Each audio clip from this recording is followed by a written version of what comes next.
कहानी वह जो कही जाए, किंतु कुछ कहानियाँ सीधी हमारे हृदय में उतर जाती हैं।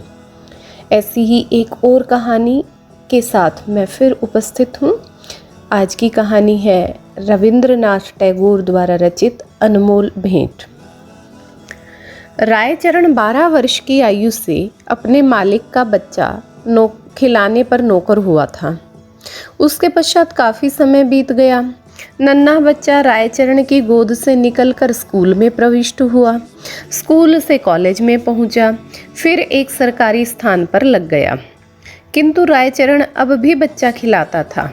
यह बच्चा उसकी गोद के पाले हुए अनुकूल बाबू का पुत्र था। बच्चा घुटने के बल चलकर बाहर निकल जाता। जब रायचरण दौड़कर उसको पकड़ता तो वह रोता और अपने नन्हे नन्हे हाथों से रायचरण को मारता। रायचरण हंसकर कहता, हमारा भैया भी बड़ा होकर जज साहब बनेगा। जब वह रायचरण को चन्ना कहकर पुकारता तो उसका हृदय बहुत हर्षित होता। वह दोनों हाथ पृथ्वी पर टेक कर घोड़ा बनता और बच्चा उसकी पीठ पर सवार हो जाता। इन्हीं दिनों अनुकूल बाबू की बदली पद्मा नदी के किनारे एक जिले में हो गई। नए स्थान की ओर जाते हुए कलकत्ता से उन्होंने अपने बच्चे के लिए मूल्यवान आभूषण और कपड़ों के अतिरिक्त एक छोटी सी सुंदर सी गाड़ी भी ले ली। वर्षा ऋतु थी। कई दिनों से मूसलाधार वर्षा हो रही थी। ईश्वर ईश्वर करते हुए बादल फटे। संध्या का समय था। बच्चे ने बाहर जाने के लिए आग्रह किया। रायचरण उसे गाड़ी में बिठाकर बाहर ले गया। खेतों में खूब पानी भरा हुआ था। बच्चे ने फूलों का गुच्छा देखकर जिद की। रायचरण ने उसे बहलाना चाहा, किंतु वह न माना। विवश रायचरण बच्चे का मन रखने के लिए घुटनों घुटनों पानी में फूल तोड़ने लगा। कई स्थानों पर उसके पांव कीचड़ में बुरी तरह धंस गए। बच्चा तनिक देर मौन गाड़ी में बैठा रहा, फिर उसका ध्यान लहराती हुई नदी की ओर गया। वह चुपके से गाड़ी से उतरा। पास ही एक लकड़ी पड़ी थी, उठा ली और भयानक नदी के तट पर पहुंचकर उसकी लहरों से खेलने लगा। नदी के शोर में ऐसा मालूम होता था कि नदी की चंचल और मुंह जोर जल परियां सुंदर बच्चे को अपने साथ खेलने के लिए बुला रही हैं।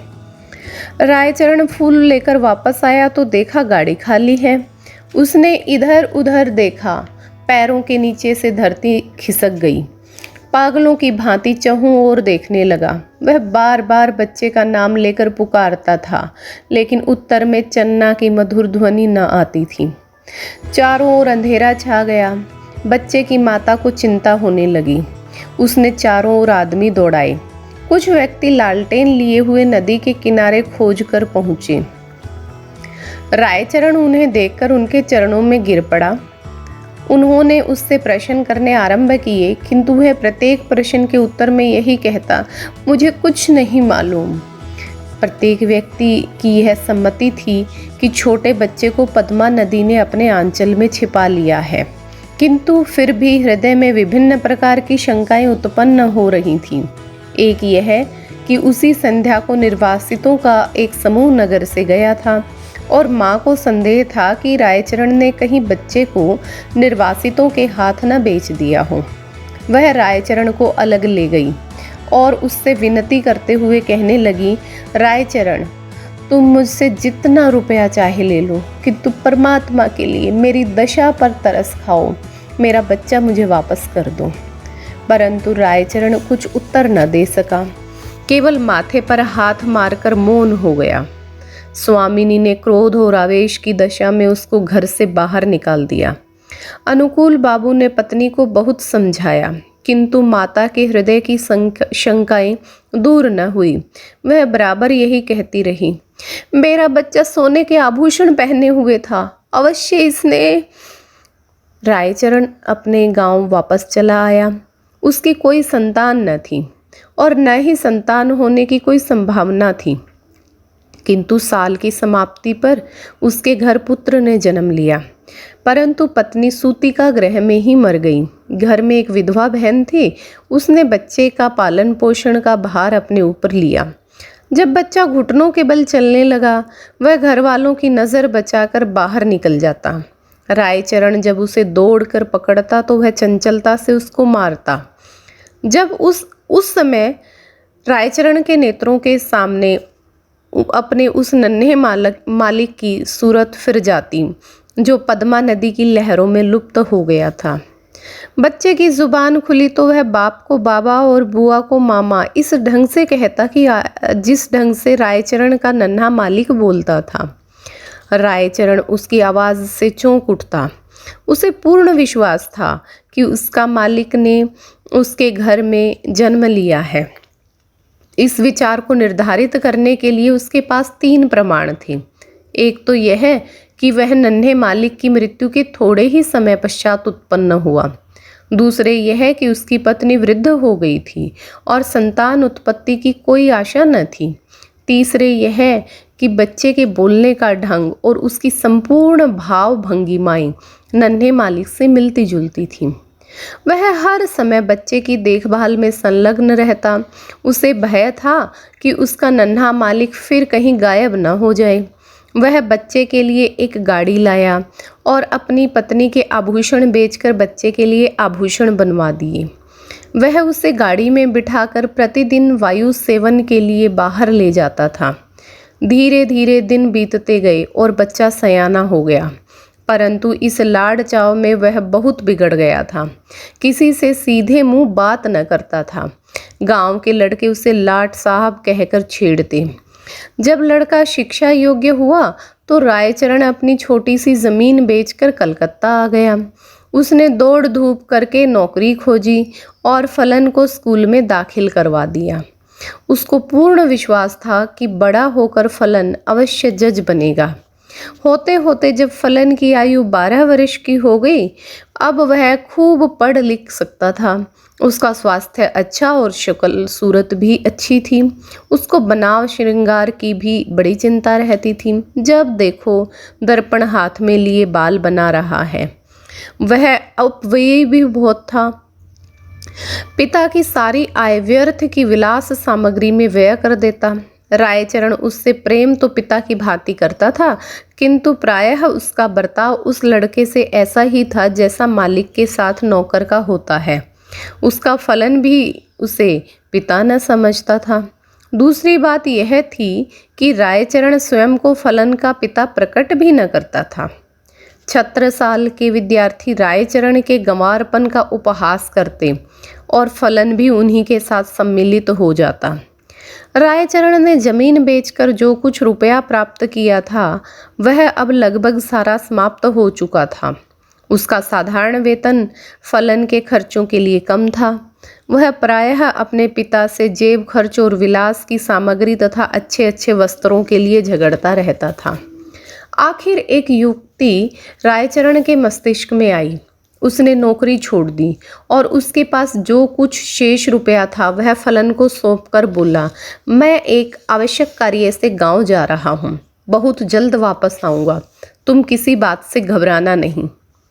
रायचरण सीधा उस स्थान पर पहुंचा जहां अनुकूल बाबू जज के ओहदे पर लगे हुए थे। उनके और कोई दूसरी संतान न थी। इस कारण उनकी पत्नी हर समय चिंतित रहती थी। अनुकूल बाबू कचहरी से वापस आकर कुर्सी पर बैठे हुए थे और उनकी पत्नी संतानोत्पत्ति के लिए बाजारू दवा बेचने वाले से जड़ी बूटियां खरीद रही थी। काफी दिनों के पश्चात वह अपने वृद्ध नौकर रायचरण को देखकर आश्चर्यचकित हुई।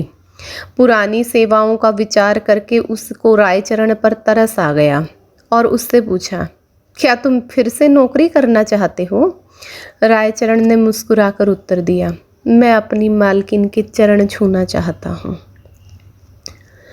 अनुकूल बाबू रायचरण की आवाज़ सुनकर कमरे से बाहर निकल आए।